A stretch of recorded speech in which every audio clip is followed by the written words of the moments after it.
Hi, it's Cacciatore. Today we're making Italian comfort food. It's an Italian one-pot wonder. Chicken cacciatore is so easy. Here's what you'll need.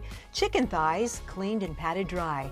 Fresh mushrooms, an onion and garlic, green onions, and herbs, fresh basil, parsley, and oregano. You'll also need tomato sauce, butter, and Marsala wine. Chop and prep all of your veggies. Then take the chicken and dredge it in flour. Heat some olive oil in a hot skillet and cook the chicken on one side, adding pepper and salt, and then the other until the chicken is golden brown. Remove some of the oil, then add the butter and Marsala wine. Let it reduce down just a bit and then add the rest.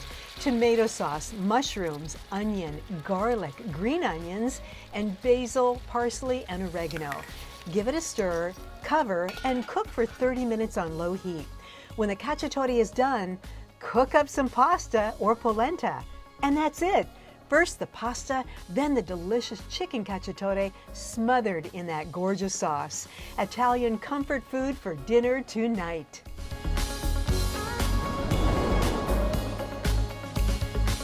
We'll catch you next time on the 1 Minute Kitchen. 1 Minute Kitchen proudly presented by these sponsors.